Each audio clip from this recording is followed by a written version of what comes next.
الحمد لله نحمده ونستعينه ونستغفره ونؤمن به ونتوكل عليه ونعوذ بالله من شرور أنفسنا ومن سيئات أعمالنا. من يهده الله فلا مضل له ومن يضلله فلا هادي له. أشهد أن لا إله إلا الله وحده لا شريك له وأشهد أن سيدنا ومولانا محمدا عبده ورسوله. أما بعد فأعوذ بالله من الشيطان الرجيم. بسم الله الرحمن الرحيم. يا أيها النبي قل لأزواجك وبناتك ونساء المؤمنين يدنين عليهن من جلابيبهن ذلك أدنى أن يعرفن فلا يؤذين وكان الله غفورا رحيما. وقال الله تبارك وتعالى وقرن في بيوتكن ولا تبرجن تبرج الجاهلية الأولى. صدق الله العظيم. قال النبي صلى الله عليه وسلم الحياء من الإيمان والإيمان في الجنة والبذاء من الجفاء والجفاء في النار أو كما قال عليه الصلاة والسلام. قابل قدر مصلیان کرام، محترم بزرگوں، نوجوان دوستوں اور عزیز ساتھیوں، اسلام سے پہلے دنیا میں لڑکیوں کی پیدائش باعث عار اور باعث شرم تصور کی جاتی تھی. لڑکیوں کا پیدا ہونا گویا کہ گھر میں باپ کے لیے رسوائی اور ذلت کا سبب سمجھا جاتا تھا. قرآن نے اس وقت کے حالات کو نقل کیا ہے اور اللہ تبارک و تعالی نے جو لوگوں کی اس وقت کیفیت بنتی تھی بچی کی پیدائش پر، اس کی منظر کشی فرمائی ہے. فرمایا وَإِذَا بُشِّرَ أَحَدُهُمْ بِالْأُنثَىٰ، جب ان میں سے کسی کو لڑکی کی پیدائش کی خبر دی جاتی ہے، ظَلَّ وَجْهُهُ مُسْوَدًّا وَهُوَ كَظِيمٌ، تو اس کا چہرہ کالا پڑ جاتا ہے اور وہ دل ہی دل میں گھٹنے لگتا ہے.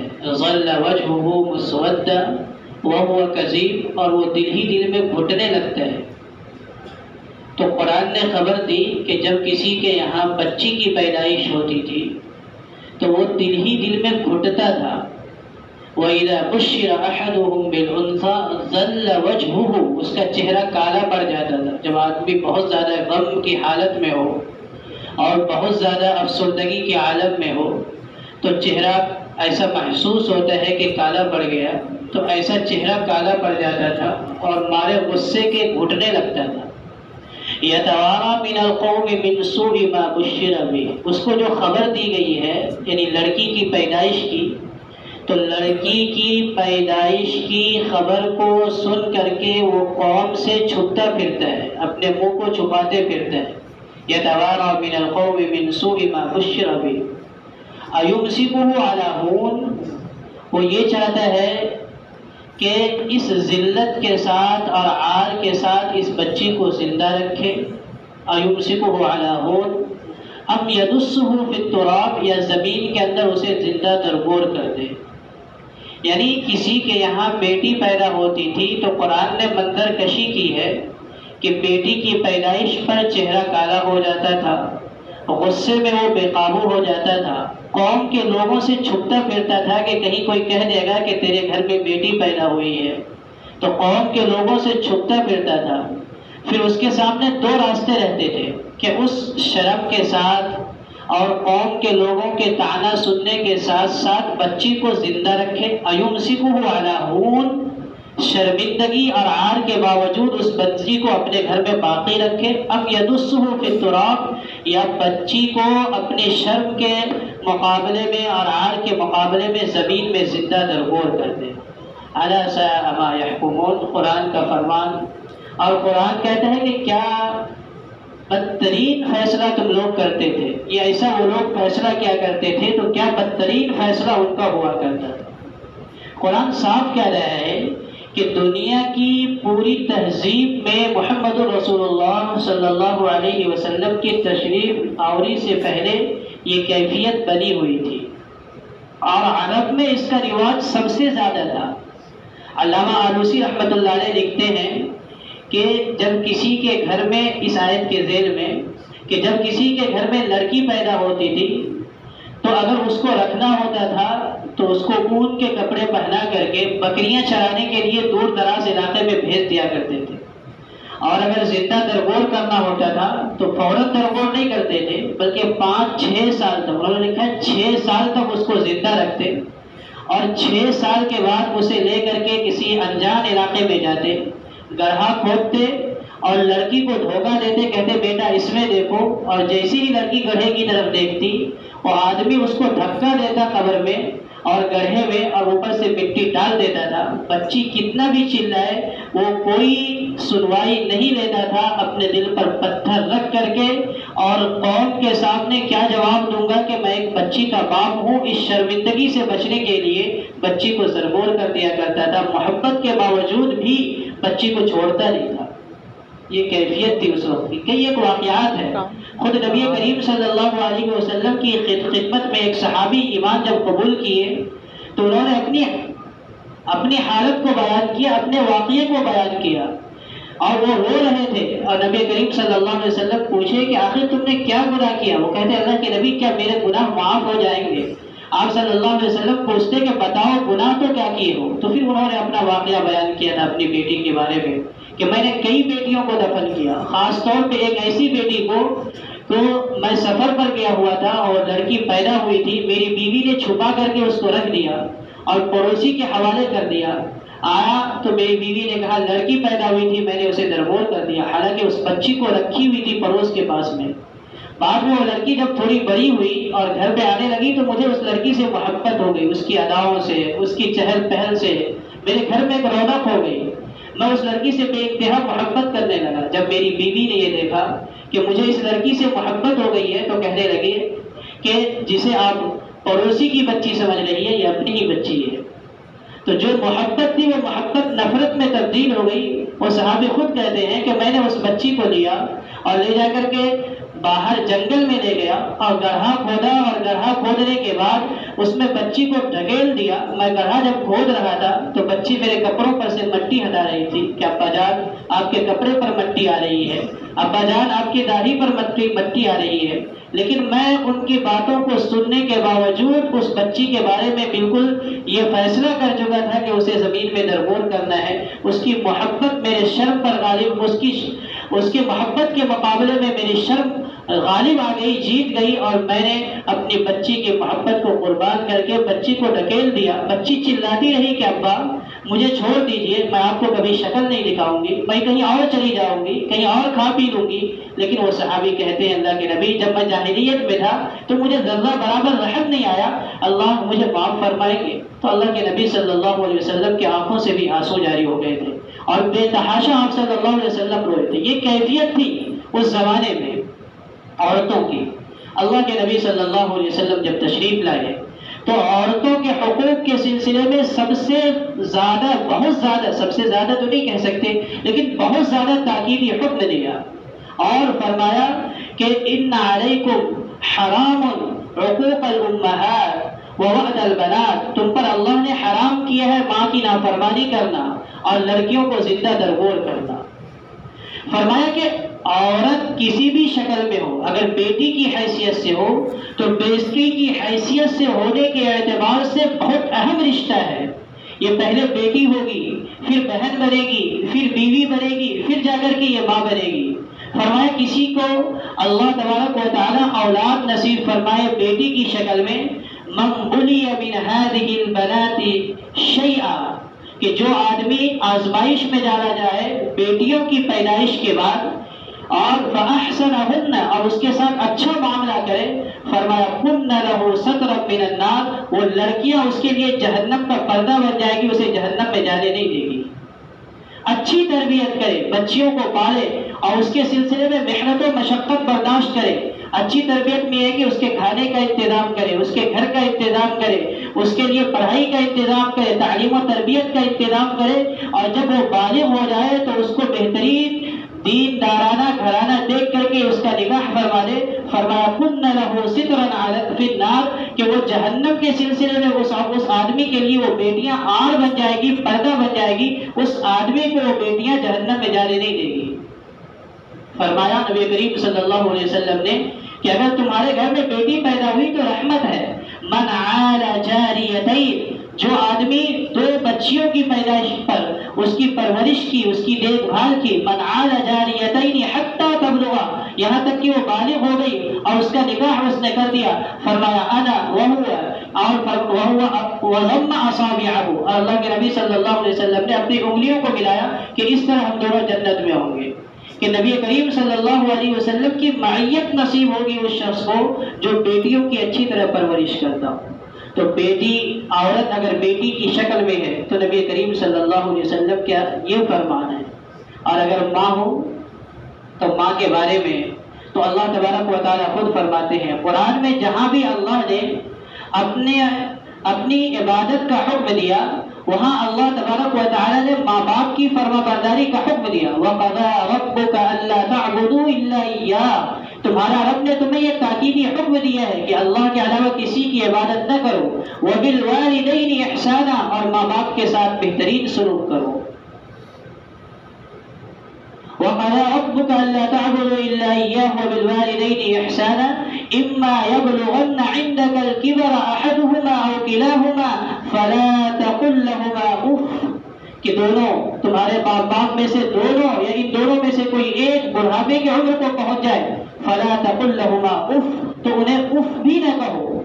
اللہ مفسرین لکھتے ہیں کہ اف یہ سب سے کم درجہ ماں باپ کے سامنے بے ادبی کا ہے، اگر اس سے بھی کم درجہ کوئی ہوتا تو اللہ تبارک و تعالیٰ قرآن پاک میں اس لفظ کو لاتے کہ ماں باپ کے سامنے ذرا بھی بدتمیزی سے پیش مت آؤ، ایسا انداز اختیار مت کرو کہ ماں باپ کو تکلیف پہنچ جائے۔ فَلَا تَقُل لَّهُمَا أُفٍّ وَلَا تَنْهَرْهُمَا، انہیں مت چھڑکو، وَقُل لَّهُمَا قَوْلًا كَرِيمًا، اور ان سے جب بھی بات کرو تو نرمی کے ساتھ بات کرو، ان سے سختی کے ساتھ، سخت کلامی کے ساتھ بات مت کرو۔ تو یہ ماں کا مقام بتایا اللہ تبارک و تعالیٰ نے کہ ماں کی یہ حیثیت ہے اگر عورت ماں کی صورت میں ہے تو۔ پھر فرمایا کہ ایک صحابی نبی کریم صلی اللہ علیہ وسلم کی خدمت میں آتے، پوچھتے ہیں کہ میرے حسن سلوک کا سب سے زیادہ مستحق کون ہے؟ تو اللہ کے نبی صلی اللہ علیہ وسلم نے فرمایا امک، تمہاری ماں۔ اس نے پھر پوچھا، فرمایا تمہاری ماں۔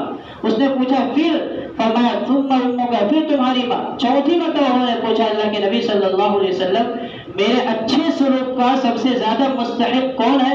فرمایا ثم ابوک، پھر تمہارا باپ ہے۔ تو ماں کا یہ مقام اللہ کے رسول صلی اللہ علیہ وسلم نے بیان فرمایا، اور ہم سنتے بھی رہتے ہیں الجنت تحت اقدام الامہات، جنت ماؤں کے قدموں کے نیچے ہے، یعنی جنت اللہ تبارک و تعالیٰ نے ماں کی خدمت پر موقوف کر دی ہے۔ جو آدمی ماں کا نافرمان ہوگا اللہ تبارک و تعالیٰ اسے جنت سے دور کر دے گا۔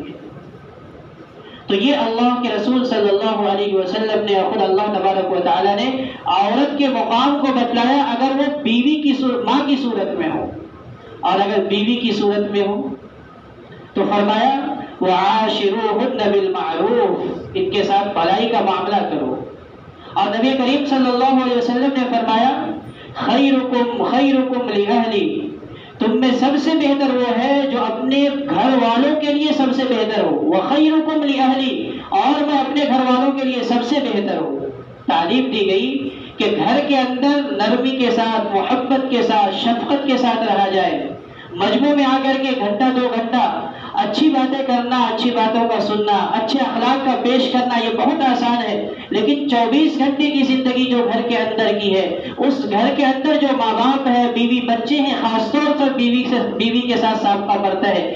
بیوی کے ساتھ غصے کا معاملہ مت کرو، بیوی کے ساتھ حقارت کا معاملہ مت کرو، بیوی کو نظر انداز مت کرو۔ بلکہ بیوی کے ساتھ شفقت کا محبت کا معاملہ کرو. اسے یہ سمجھو کہ تم اس پر احسان نہیں کر رہے ہو بلکہ وہ تم پر احسان کر رہی ہے کہ جس گھر میں وہ 18 سال 20 سال 22 سال رہی ہے اس گھر کو چھوڑ کر کے تمہارے لیے آئی ہے, تمہارے بچوں کی پرورش کر رہی ہے, تمہارے کھانے کا انتظام کر رہی ہے, تمہارے کپڑوں کا انتظام کر رہی ہے. اس کا تم پر احسان ہے, تمہارا اس پر کوئی احسان نہیں ہے. وہ اپنے ماں باپ کے گھر بھی کھا رہی تھی. یہ تو دنیا کا رواج ہے اور دنیا کا طریقہ ہے کہ عورتوں کو اور بچیوں کو ایک گھر کو چھوڑ کر کے دوسرا گھر آنا ہوتا ہے. ورنہ وہ تم سے اچھے طریقے پر اپنے باپ کے گھر پر زندگی گزار سکتی تھی, لیکن اس کے ماں باپ نے تمہارے حوالے کیا ہے تو تم اس کا احسان سمجھو.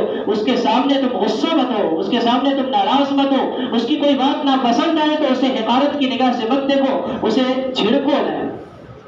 تو بہرحال اللہ کے نبی صلی اللہ علیہ وسلم نے عورت کسی بھی صورت میں ہو, ماں کی صورت میں ہو, بیٹی کی صورت میں ہو, یا بیوی کی صورت میں ہو, یا بہن کی صورت میں ہو, کسی بھی صورت میں ہے عورتوں کے مقام کو بتلایا.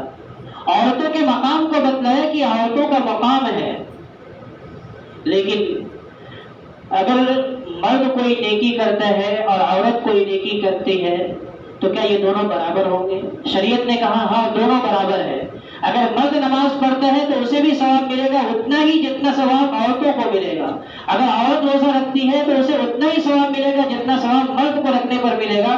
مرد مسجد میں آ کر کے نماز پڑھے گا جتنا ثواب اسے ملے گا, وہ گھر کے اندر کمرے میں بیٹھ کر کے نماز پڑھے گی اتنا ثواب اسے گھر میں بیٹھ کر کے نماز پڑھنے پر مل جائے گا. وہ ناپاکی کے ایام میں ہوگی پھر بھی اسے نماز ترک کرنے کا گناہ نہیں ملے گا, بلکہ وہ صورت بنائے گی اور اپنے طریقے پر زندگی گزارے گی. اللہ تبارک و تعالیٰ کی ذات سے امید ہے کہ اسے اس پر بھی ثواب عنایت فرمائیں گے, ایام جو بیماری کے ایام ہوتے ہیں اس پر بھی. ان المسلمین والمسلمات والمؤمنین والمؤمنات والقانتین والقانتات والصادقین والصادقات والصابرین والصابرین, پوری تفسیر اللہ تبارک و تعالیٰ نے بیان فرمائی.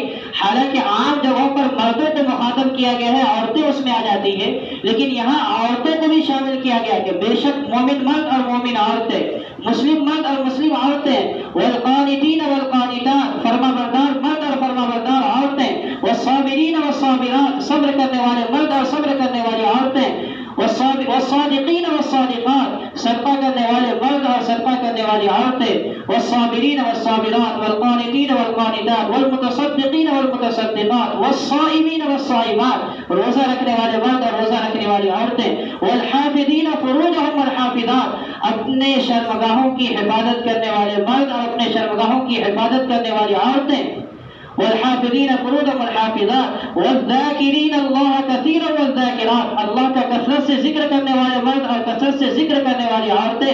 اعد اللہ لہم مغفرۃ واجرا عظیما, اللہ نے ان کے لیے بہت بڑا بدلہ تیار کر رکھا ہے, دونوں کو برابر بدلہ ملے گے. من عمل صالحا من ذکر او انثى وهو مؤمن فلنحيينه حیاتا طیبہ, جو کوئی بھی نیکی کا عمل کرے گا مرد ہو یا عورت ہو, اللہ اسے پاکیزہ زندگی عنایت فرمائے گے. وَلَنَجْزِيَنَّهُمْ أَجْرَهُمْ بِأَحْسَنِ مَا كَانُوا يَعْمَلُونَ, اور جو عمل وہ اس دنیا میں کر رہے ہیں اس کے عمل سے کئی گنا بڑھا کر کے اس کو اللہ تبارک و تعالیٰ بدلہ کل قیامت کے دن عنایت فرمائیں گے.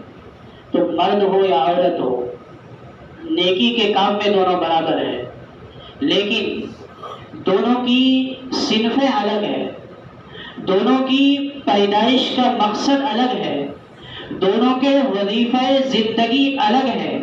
اسی لیے پیدائشی طور پر اللہ نے مردوں کو الگ بنایا ہے اور عورتوں کو الگ بنایا ہے. مردوں کی صلاحیتیں کچھ اور ہیں اور عورتوں کی صلاحیتیں کچھ اور ہیں. مردوں کی بناوٹ کچھ اور ہے, مردوں کی ساخت کچھ اور ہے, عورتوں کی ساخت اور بناوٹ کچھ اور ہے. عورتوں کے اندر جذبات اور فکر کچھ اور ہوتی ہے, مردوں کے جذبات اور فکریں کچھ اور ہوتی ہے. اس لیے کہ اللہ تبارک و تعالیٰ نے مرد کی ذمہ داری الگ رکھی ہے, عورتوں کی ذمہ داری الگ رکھی ہے. زندگی گزارنے کے لیے دو طرح کی ذمہ داریاں ہوتی ہیں, ایک گھر کی ذمہ داری, ایک باہر کی ذمہ داری. باہر کی ذمہ داری یہ ہے کہ آدمی باہر نکلے گا, تجارت کرے گا, زراعت کرے گا, نوکری کرے گا, ملازمت کرے گا, محنت و مزدوری کرے گا, پیسے لائے گا تاکہ کپڑے کا, کھانے کا, گھر کا انتظام ہو. یہ ذمہ داری اللہ نے مردوں کے اوپر ڈالی ہے.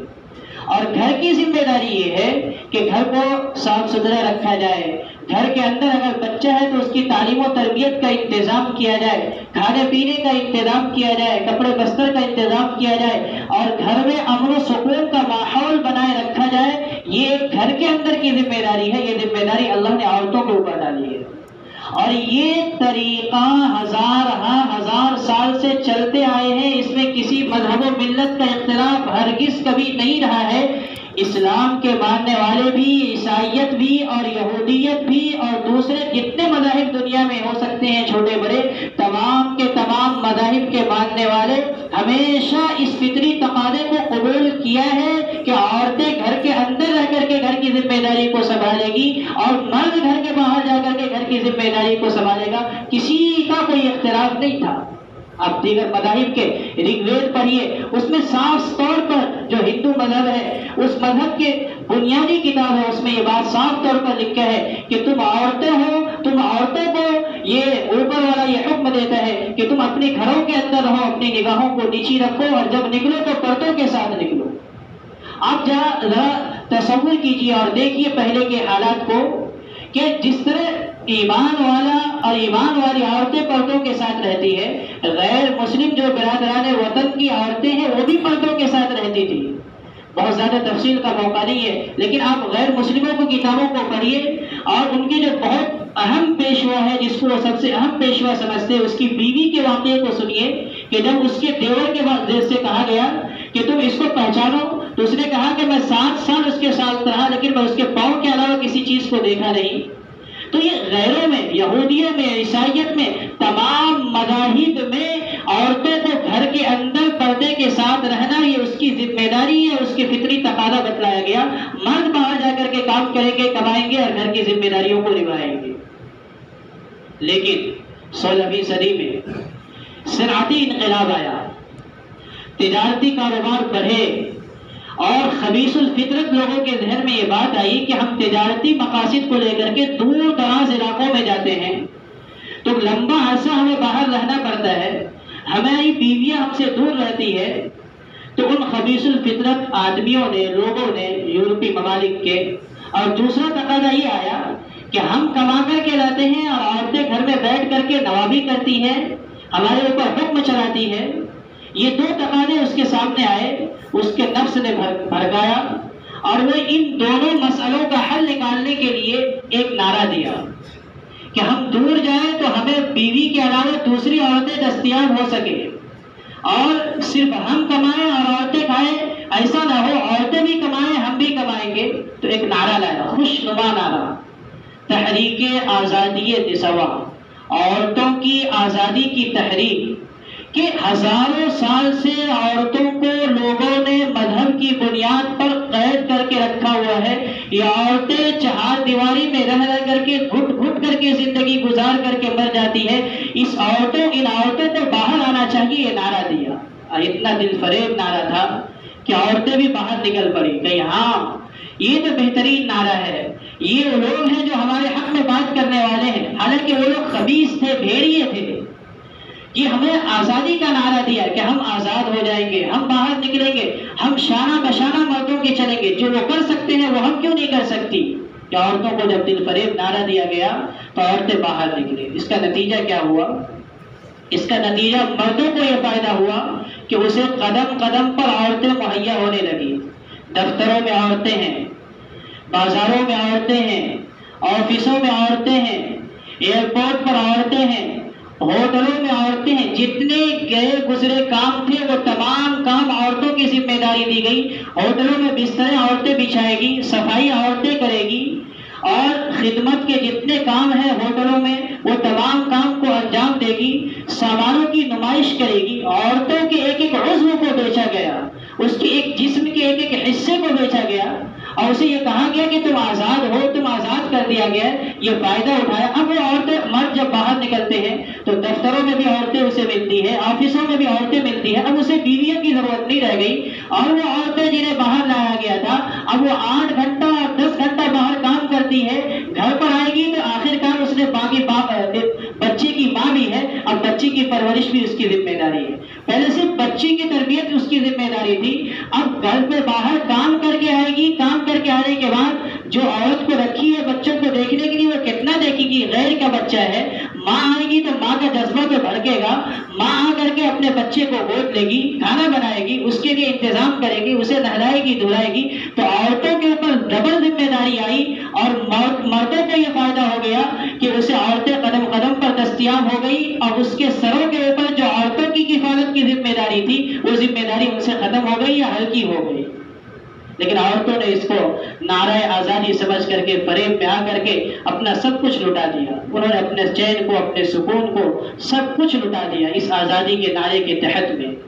آج بھی جو عورت پڑھ لکھ کر کے آگے بڑھتی ہے اور اسلامی کتابوں کا مطالعہ کرتی ہے، قرآن و حدیث کو پڑھتی ہے، تو بالآخر یہ فیصلہ کرنے پر مجبور ہو جاتی ہے کہ اسلام کے علاوہ کوئی مذہب ایسا نہیں ہے جس میں جا کر کے میں پاک دامنی کے ساتھ اور چین و سکون کے ساتھ زندگی گزار سکتی ہوں. 40 سال تحقیقات کرنے کے بعد عورتیں انجینئر ہوتی ہیں، بڑے بڑے عہدے پر فائز ہوتی ہے، تحقیق کرنے کے بعد اس نتیجے پر پہنچتی ہے کہ میں نے 60 سال 70 سال 50 سال 40 سال گزار دی. دین اسلام ہی سچا مذہب ہے، اس کے علاوہ کوئی مذہب سچا نہیں ہے، کیونکہ اسلام ہی عورتوں کو عفت و پاک دامنی کے ساتھ گھروں میں محفوظ رکھتا ہے. اس کے علاوہ کوئی مذہب عورتوں کی پاک دامنی کا اور عورتوں کی جو ان کے حقوق ہیں ان کا محافظ نہیں ہے. تو بزرگوں دوستوں، بات یہ کرنا چاہ رہا ہوں کہ عورتوں کی ذمہ داری گھر کے اندر رہنا ہے، مردوں کی ذمہ داری باہر رہ کر کے کام کرنا ہے. عورتیں گھر کے اندر کیوں رہے گی؟ اللہ نے اس کو ایسا بنایا ہی ہے. اللہ نے ان کی ذمہ داری یہی دی ہے، جس طرح عورتوں کی ذمہ داری دی ہے کہ اس سے اللہ تبارک و تعالیٰ اولاد کے سلسلے کو چلائیں گے. مرد کوئی بچہ پیدا نہیں کر سکتا. کون اعتراض کر سکتا ہے؟ کس کی ماں نے دودھ پلایا کہ کہے کہ نہیں مرد کو بھی بچہ پیدا کرنا چاہیے؟ تو جب اللہ تبارک و تعالیٰ کی بناوٹ ہی ایسی ہے، اللہ کا فیصلہ یہ ہے کہ عورت بچے کو پیدا کرے گی، مرد اس کی کفالت کرے گا، تو اللہ تبارک و تعالیٰ ہی کا فیصلہ ہے کہ عورتیں گھر میں رہے گی، مرد باہر کی ذمہ داریوں کو نبھائے گا. اس کے لیے سب سے پہلا حکم قرآن نے دیا کہ اپنی نگاہوں کو نیچی کر. سب سے پہلا حکم. بلکہ عورتوں کو حکم دیا گیا کہ گھروں کے اندر رہے. وَقَرْنَ فِي بُيُوتِكُنَّ وَلَا تَبَرَّجْنَ تَبَرُّجَ الْجَاهِلِيَّةِ الْأُولَىٰ. نبی کریم صلی اللہ علیہ وسلم کی بیویوں کو مخاطب کیا گیا کہ اے نبی صلی اللہ علیہ وسلم کی بیویوں، اپنے گھر کے اندر بیٹھی رہا کرو. وَقَرْنَ فِي بُيُوتِكُنَّ وَلَا تَبَرَّجْنَ تَبَرُّجَ الْجَاهِلِيَّةِ الْأُولَىٰ. زمانۂ جاہلیت کی طرح جیسے پہلے لوگ عورتیں زیب و زینت کے ساتھ باہر نکلا کرتی تھی، ویسے مت نکلا کرو. اللہ نے پہلا لگایا فَوَقُلْ لِلْمُؤْمِنِينَ يَغُضُّوا مِنْ أَبْصَارِهِمْ. مردوں سے بھی کہا گیا، عورتوں سے بھی کہا گیا کہ اپنی نگاہوں کو نیچی کرو. سب سے بنیادی چیز ہے بے حیائی اور زنا، اس طرح کی چیزیں فحاشی جو پھیلے گی وہ سب سے پہلے نگاہ کا اثر ہوگا. اس لیے کہا گیا قُلْ لِلْمُؤْمِنِينَ يَغُضُّوا مِنْ أَبْصَارِهِمْ. اے نبی صلی اللہ علیہ وسلم مومن مردوں سے کہہ دیجئے کہ اپنی نگاہوں کو نیچی رکھیں. آگے فرمایا وَقُلْ لِلْمُؤْمِنَاتِ يَغْضُضْنَ مِنْ أَبْصَارِهِنَّ. عورتوں سے بھی کہیے کہ اپنی نگاہوں کو نیچی رکھیں. نگاہ اگر انسان اپنی حفاظت کر لیتا ہے نگاہ کی، تو اگلے تمام برائیوں سے وہ محفوظ رہتا ہے. اور جو آدمی نگاہ کی حفاظت نہیں کر پاتا وہ زنا تک جاتا ہے.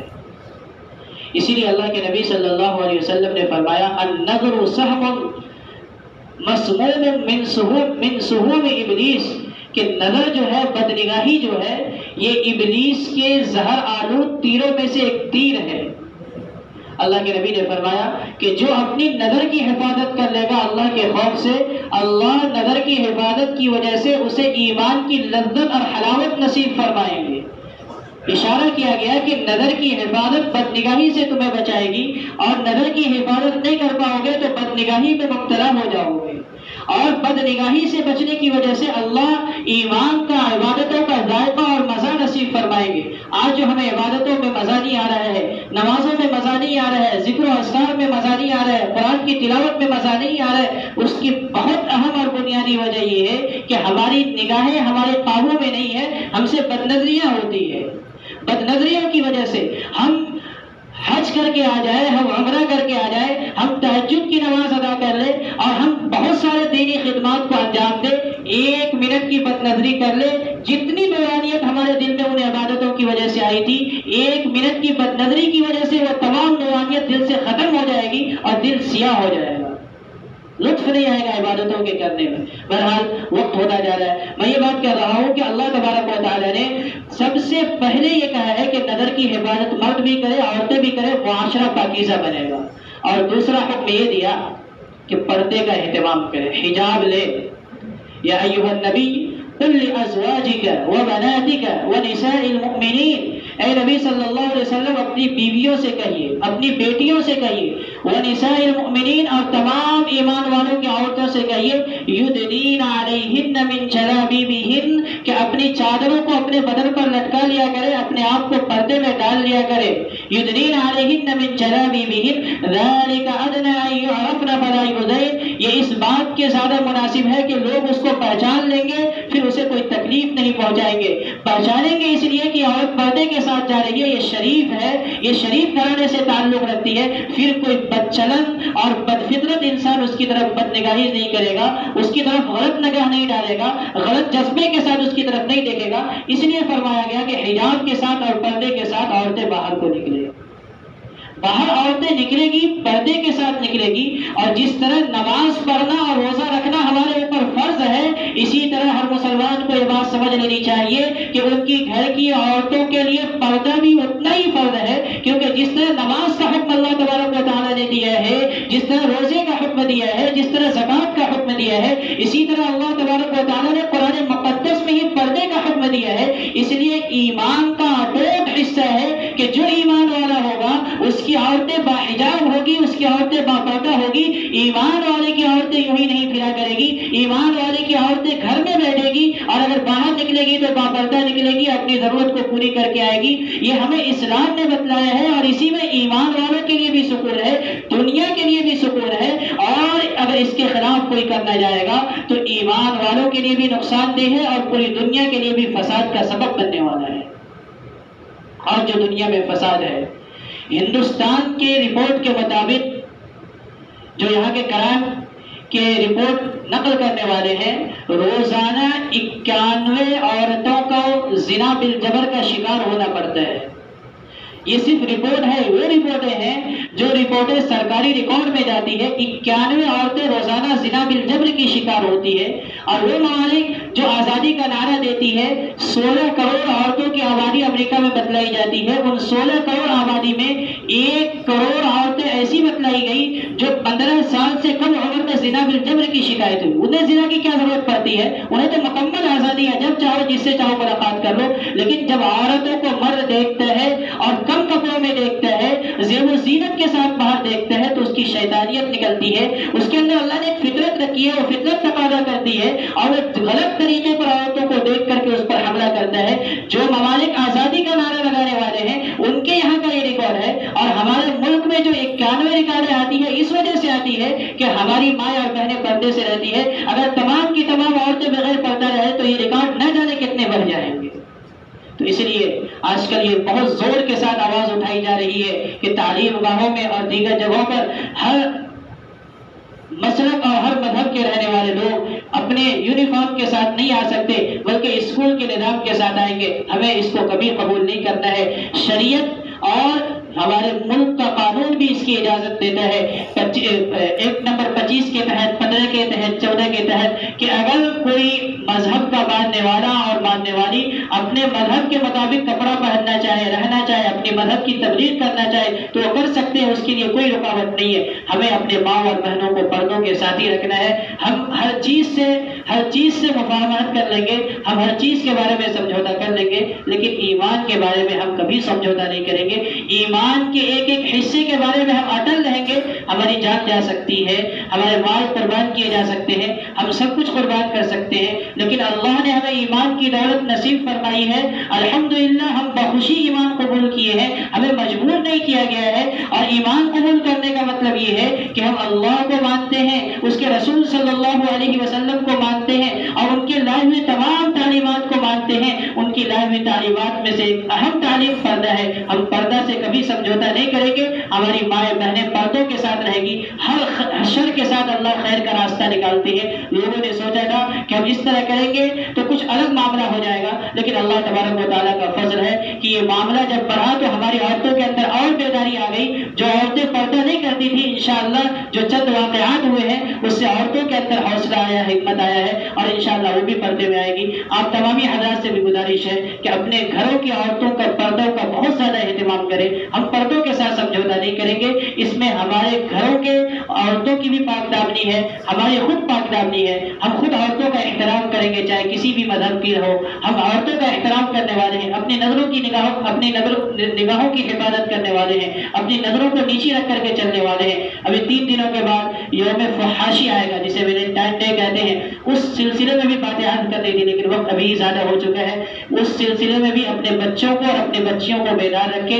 یہ تمام چیزیں غیروں کی ہے۔